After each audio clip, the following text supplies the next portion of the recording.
Hey, everyone. So Jared Kushner's in the Middle East. He was in Egypt the other day. I made a video about that. I talked about how he met with the Hamas leadership there. He also met with the mediators. And it was all about moving forward on the 15-point framework. And in the middle of all that, Israel, Prime Minister Netanyahu said that Israel does not accept the 15-point framework. And we've talked about that. I've made a number of videos where I talked about it. I made one where I went through all the problems with it. Well, then Jared Kushner came to Israel. He met with Prime Minister Netanyahu, and he gave an interview to Trey Yingst of Fox News. And I found the interview very interesting. It actually clarified a few things. It's a little different than what we were hearing out of the Egypt meeting. And I want to go through some key points of this interview. The whole clip was 12 minutes long. We're not going to play the whole thing. The last few minutes are about Iran, and there was nothing really notable in that part of the interview. We're going to stick to the stuff that's about Gaza, and I'm going to stop it along the way. There's especially one section where they talk, where Trey asks Jared something about the Abraham Accords, and his answer is very interesting, and it raises an interesting issue about the political implications of the Abraham Accords that I want to tease out. So, got a number of different topics to cover, all related to Gaza, though. So let's get to the Jared Kushner interview by Trey Yingst of Fox News. Let me pull it up on screen right now. Hold on a moment. Here we go. And let's hit play. And there we are. Mr. Kushner, thank you for speaking with Fox News. It's good to be with you. You just returned from Jerusalem meeting with Israeli Prime Minister Benjamin Netanyahu. Yesterday, you were in Egypt meeting with Hamas officials. In terms of the Gaza ceasefire, how close is Hamas to laying down their weapons? It could be very close. So yesterday we had a great meeting in Cairo with the mediators and with Hamas and actually with the National Committee, which is the new technocratic Palestinian government that will go over when they hand over control. And they reaffirmed all their commitments to President Trump's 20-point peace plan and to the 15-point roadmap that we've been working on with them for the last 4 months, where they commit to giving up their weapons. Now, this sounds like a very crazy thing because Hamas has had weapons for a long time and has been a terrible terrorist organization.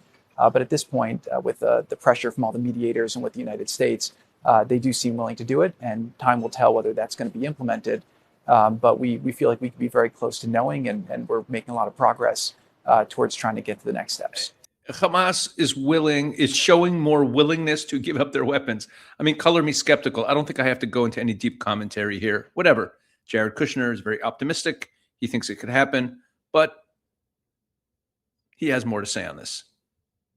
Israeli Prime Minister Netanyahu recently called the Board of Peace roadmap unacceptable. Are you asking the Prime Minister to change his thinking? I think that was his perception of the plan as he got it. I think today we had a very, very good meeting. We were there for almost 4 hours with him and his team going through all the different details. I think there were some valid concerns that they raised that we were able to address, and we were able to go through some of the misunderstandings and misinformation that's been out about it as well. I mean, certain things like we're very committed to the fact that we have a plan to rebuild Gaza, but we will not allow Gaza to be rebuilt until the demilitarization occurs. Nobody wants to put more money into a place that's gone on for so long until if it's just going to be taken over by terrorists or blown up again. We're also not going to restrict Israel's right to defend itself if there are any imminent threats. And so we had to clarify what that means. And then we went through the mechanism as well for what we need to do in terms of how to actually take the weapons. And so hold on, let me just clarify. When he says we're not going to restrict Israel when there's imminent threats, it means they're not going to restrict Israel when there are imminent threats. Are they going to try to restrict Israel when Israel is carrying out these assassination strikes against Hamas leadership as they have been carrying out? Those are not technically immediate threats. Israel is determined to hunt down all of those terrorists who participated in October 7th, and that's what they've been doing because they're trying to eliminate Hamas. They're not just defending themselves against imminent threats. So I don't know if Jared was being precise in his language there, or if there is some daylight between what Israel wants and or if the Americans are actually pressuring them to stop with the assassination strikes, because Hamas has been adamant about wanting to, trying to pressure Israel to stop with those assassinations. So maybe I'm reading too much between the lines. I'm just flagging that. Let's move on.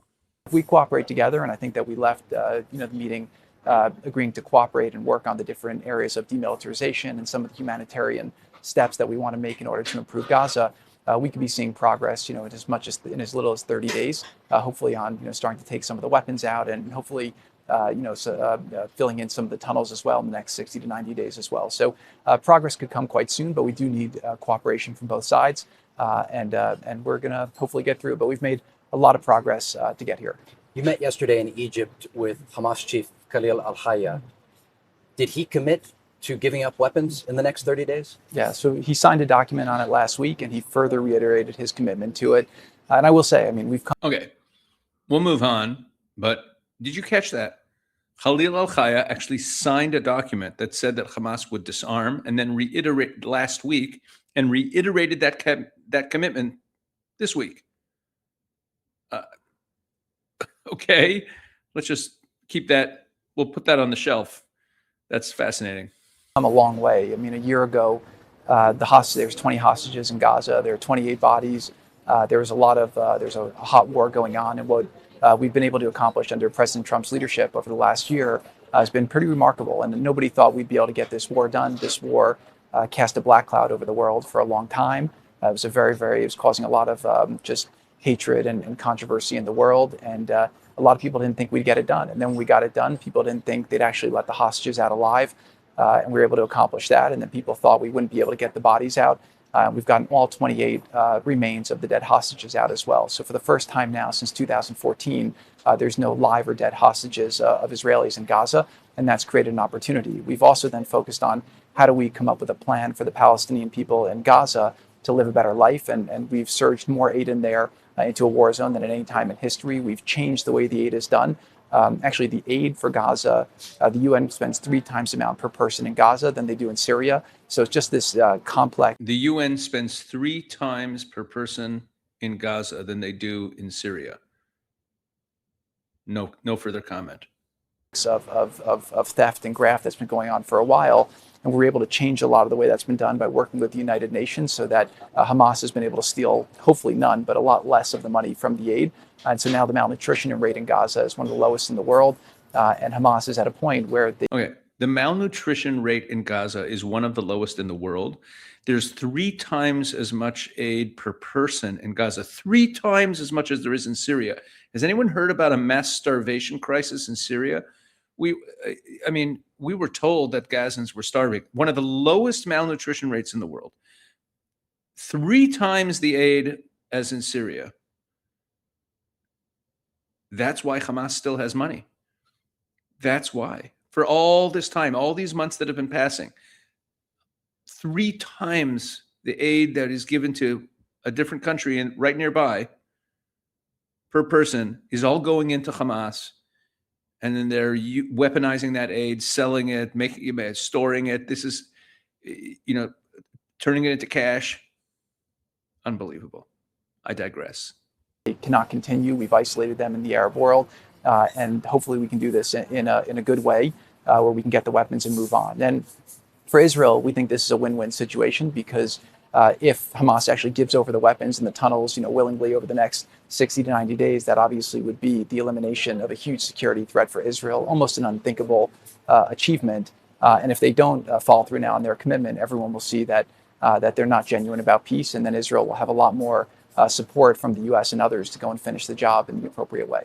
You met with Hamas officials. That was the most important line in this whole interview. Look what he just said there. He said, look, and there's some logic to this. It's a win-win situation for the Israelis. If Hamas actually disarms, of course, we're all skeptical, but put the skepticism aside. If Hamas actually disarms, great. Hamas disarmed. And if they don't disarm, there will be more support from the Americans and from other actors for Israel to finish the job in the appropriate way. To finish the job in the appropriate way.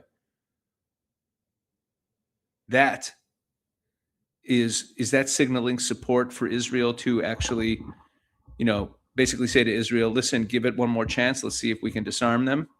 And if not, go for it. Is that what he's signaling? Wow. Yesterday, do you think they're genuine about peace?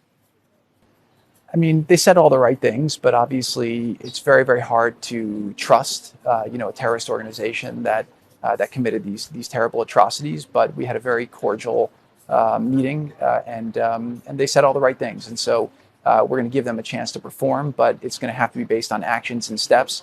And I hope it will be true. But again, it's not just the United States working on this. Steve and myself have been working with the Egyptians, with the Qataris, with the Turks, and then the Emiratis and the Saudis, and everyone else has been helping us to really make sure we apply the right pressure so that we can do what's right for the Palestinian people in Gaza by getting Hamas out of governance and getting it demilitarized so that they can rebuild in a way that will benefit the people of Gaza. Hamas is I mean, never mind the fact that Hamas is still quite popular in Gaza. I mean, their popularity is declining somewhat. I talked about this the other day. I made a video about recent polling of the Palestinian population. You might want to see that on this channel. Very interesting stuff. But yeah, his good intentions are admirable. publicly tied an Israeli withdrawal from Gaza to any sort of disarmament. Were you able to clarify some of those positions in your meetings over the past 48 hours? Yeah, so Israel now is at the yellow line, which we agreed to in the negotiations for the initial deal in the 20-point plan.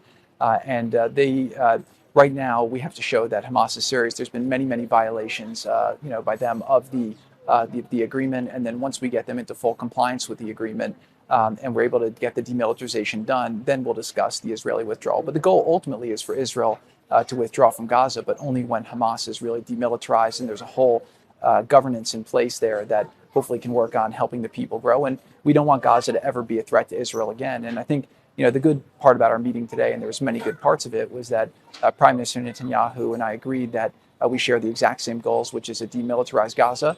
And we really want to see peace in the South. And if we are able to be successful with this, it could be an amazing change of the strategic nature for Israel. The issue of Gaza. Wow. That was huge. And this, I'm saying, I'm relieved. I'm happy to hear it. It's good to hear it, that the Americans are on the same page as the Israelis, that there will be no withdrawal beyond the yellow line. Look what he said there. No withdrawal until after Hamas is completely disarmed and there's a governance structure in place to replace them.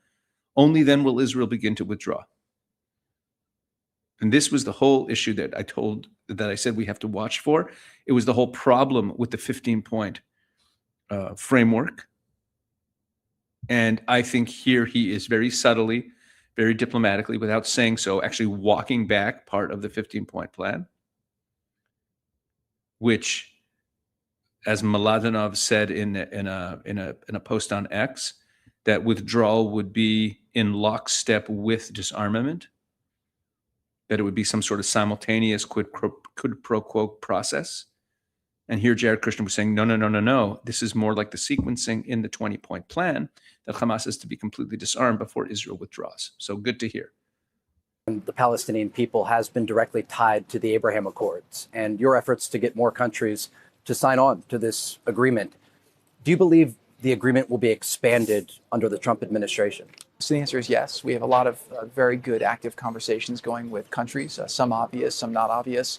And I think once we get this Gaza situation moving forward, I think that will hopefully de-escalate the tensions here. We have to get through the Israeli elections, which, as you know, Israeli politics are complicated, and then Israeli politics in an election are even more complicated. And so hopefully when we get after the Israeli election, there'll be some opportunities for expansion. But President Trump's been very focused on this. He's had great conversations with many countries, and it's the right thing to do. And what's interesting too about the Abraham Accords is that it kind of took a different approach. Okay, listen, this is so interesting. If you've been spacing out, you want to get back in here, pay attention to this. Look at this interest. Listen to what he says about the Abraham Accords. To the region, and everyone always said you can't have normalization until the Palestinian issue is resolved. But what we showed actually through the first branch of the Abraham Accords is that the Emiratis were actually the biggest donors to Gaza, and they've done a ton to help the Palestinian people. And it's only by having relations with Israel that they're able to help the Palestinians hopefully achieve a better outcome for themselves. Okay. I want to explain to you what he just said. He just said that, before the Abraham Accords, the prevailing wisdom was, we were always told that you can't have peace with between Arab countries and Israel without solving the Palestinian issue.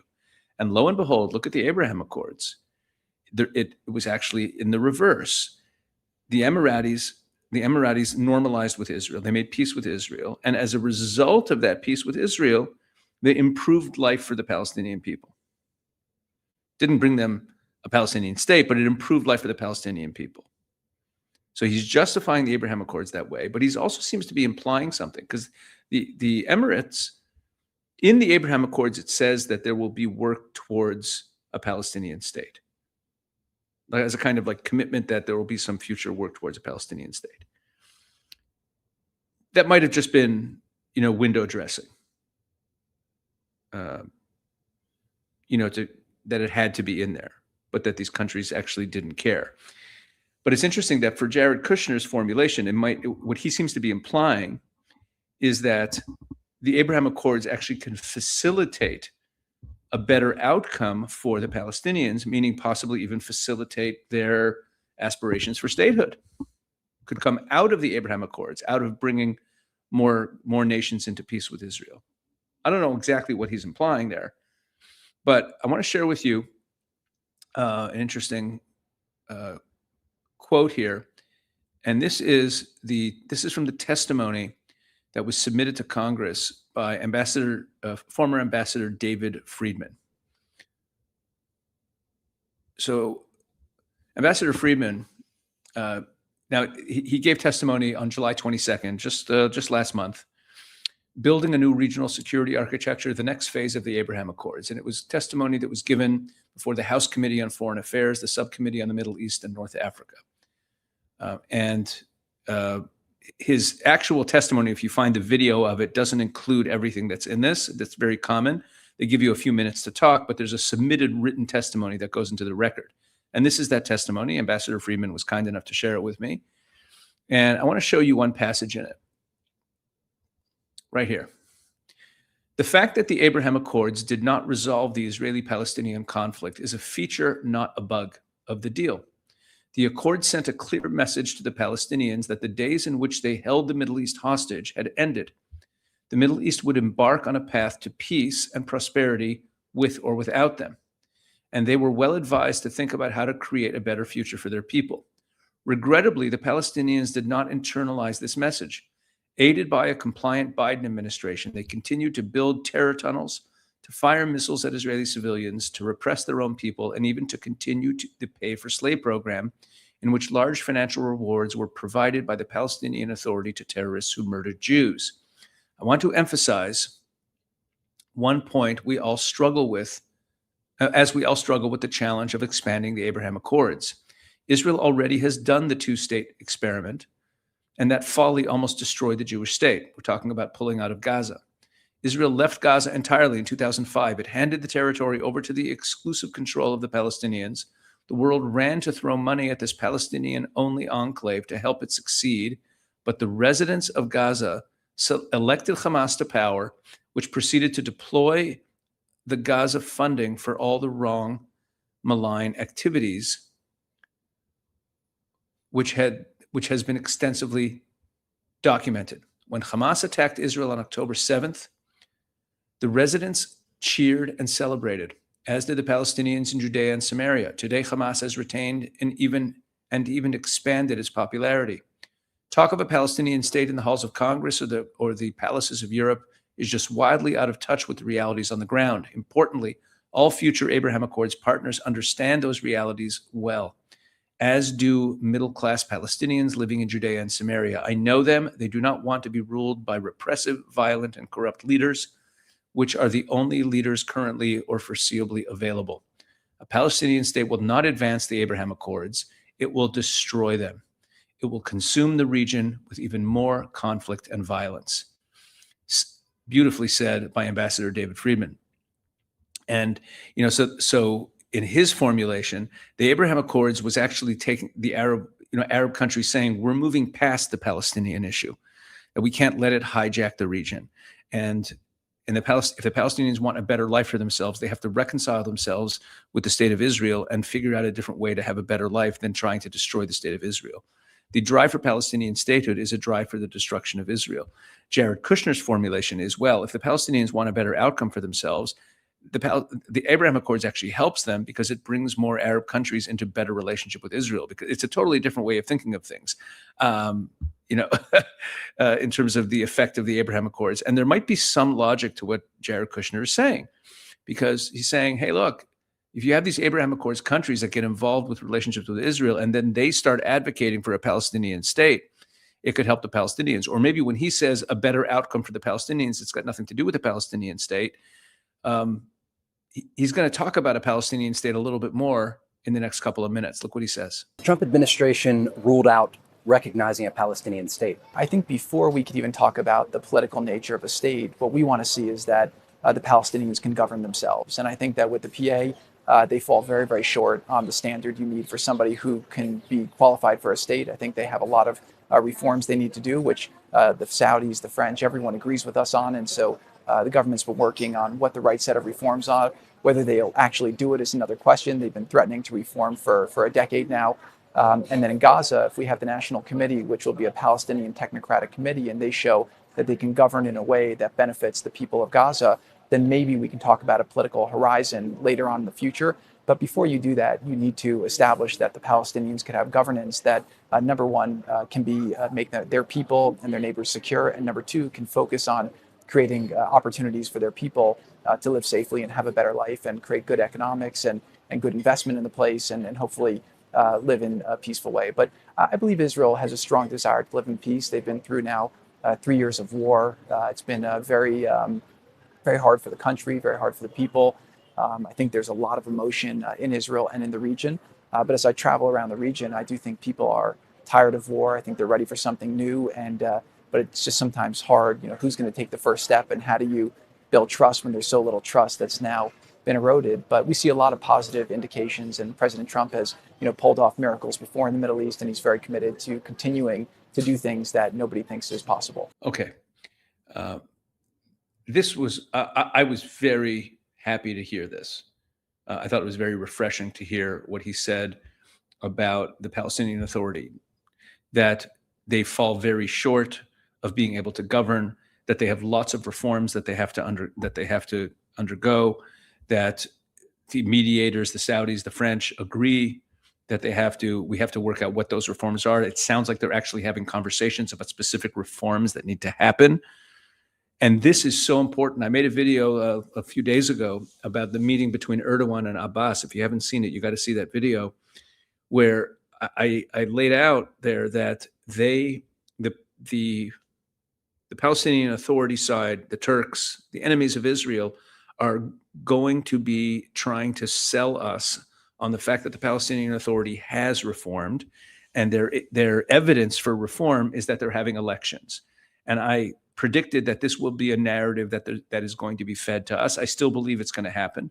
I think we're going to hear that over the next few months, especially around the time of the Palestinian Authority elections in November. But here you see Jared Kushner saying, no. There's a whole bunch of reforms that they're going to have to go through, and we're talking about what those reforms are. I sure hope that the Israelis are in those conversations, and I'm sure they are, saying these are the real reforms we need them to undergo. But also, what was nice about this clip, and I'll end here, is the way he talked about a Palestinian state, not as some imminent goal of this whole thing, which is how the 15-point framework had it as the first thing, that this is all about a pathway to a Palestinian state. And he says, no. First, we're way, way, way off from that. First, they have to show that they can govern themselves. And there needs to be reform.